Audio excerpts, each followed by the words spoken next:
years old. I am starting over. And I feel like everyone in my age group is going the opposite direction. Everyone's getting married, everyone's just now having kids, and I've been doing this for 13 years. Like, I have a 13-year-old son, you know, so I kind of feel like I don't really fit in with my age group. So I'm often comparing myself to other people constantly, you know, like people that I really admire and like look up to, you know, people that own homes in California. Like, how is that even possible? You know, like, I feel like I'm gonna rent for the rest of my life. People that have these like relationships that look like they're perfect when I know they're not. Instagram is great for comparison because, I mean, you're scrolling your feed and everyone's living this perfect life. They're doing yoga in Bali. They're eating dinner at like the best restaurants, you know, going to shows, traveling. It's just always in your face, and you're just like, fuck, like, what am I doing with my life? You know, like, I just sit on my couch, you know, on Friday night, like, I don't do anything. Then you almost feel this pressure to do something just because you're like, oh, everyone else is, you know. It's like the sheep mentality, only like magnified by 100%, you know, like 100 times, because everyone is always sharing the best parts of their life on social media, which is what social media is for. It's just, you know, like so many people say, it's a highlight reel. It's just the good stuff. It's not really the bad stuff.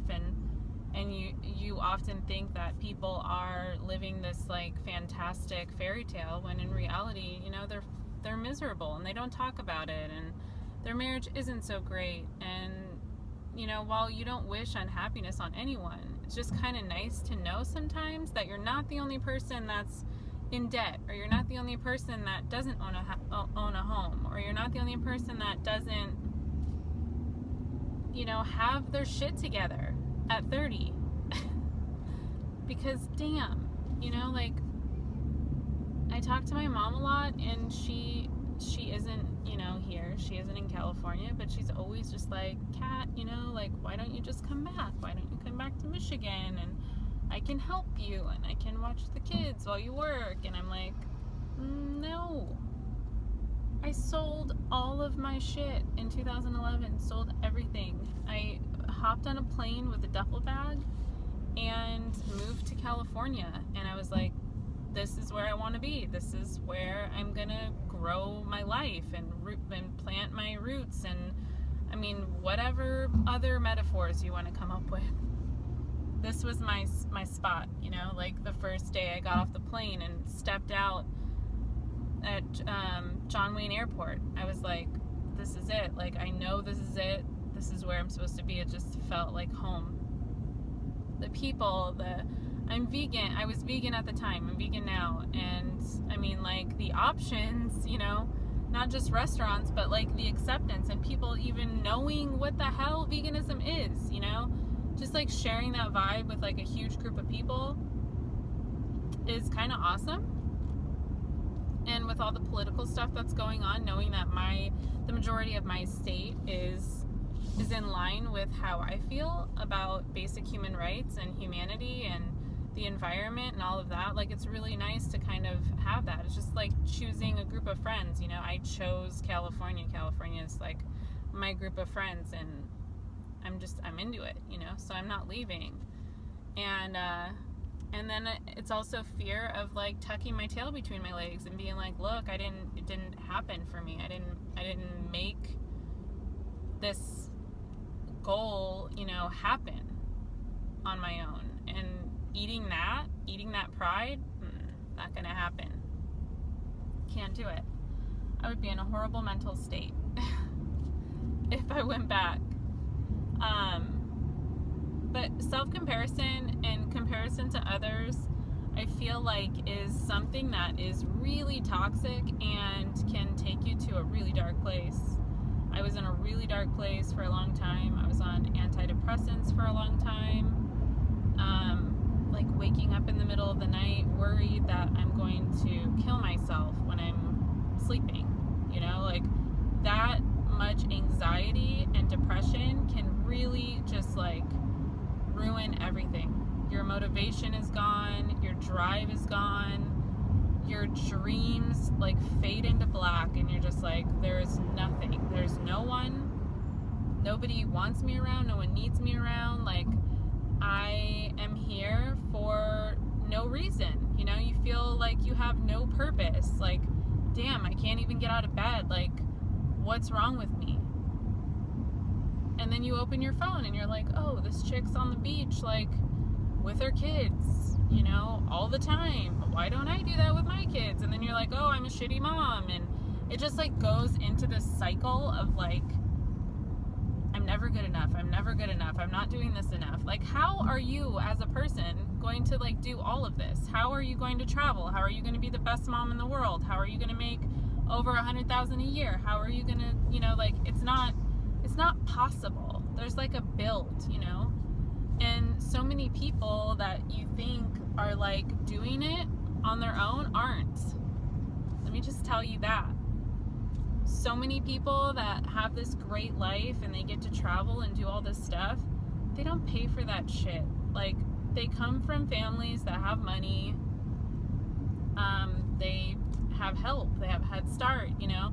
Some people have Head Starts, and that's cool for them, and like, awesome, but not everyone does. So again, you have to kind of like reel it back and realize that what you see on social media is generally not true, or if it is true, it's a really filtered version of reality, super filtered. You just gotta take it with a grain of salt, and if you follow anyone that makes you feel like shit, don't follow them anymore. Delete, unfollow, delete, like for real. Because why would you do that to yourself? Like, why? It's like keeping up with the Joneses 24/7. 3 a.m. you can't sleep because your kid won't get off your boob.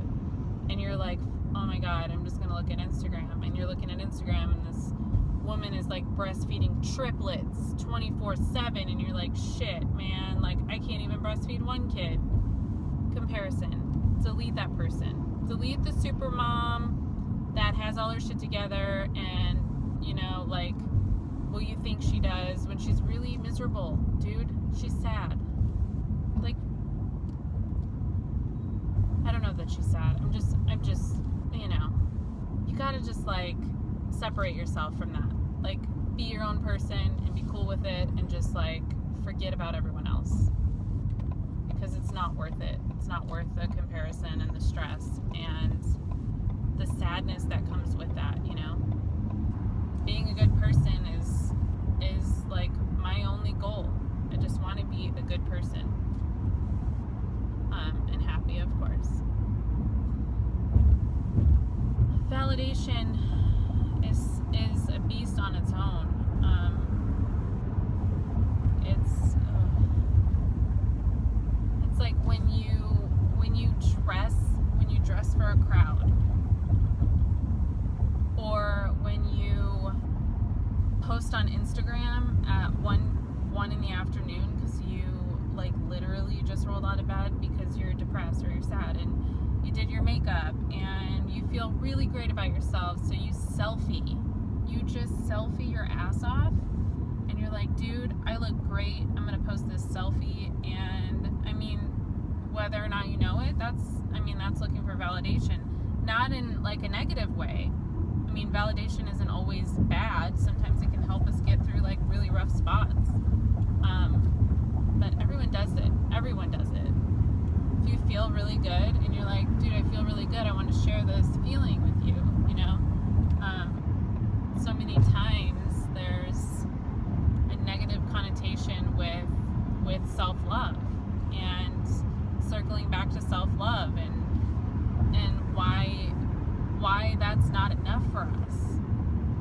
Why isn't it enough to feel good? Why do we need to validate that feeling, you know? It's kind of just like, I don't know. It's so confusing to me, like how our brains work as human beings in this society now. Like how we're coping with technology, how we're coping with the new normal, you know?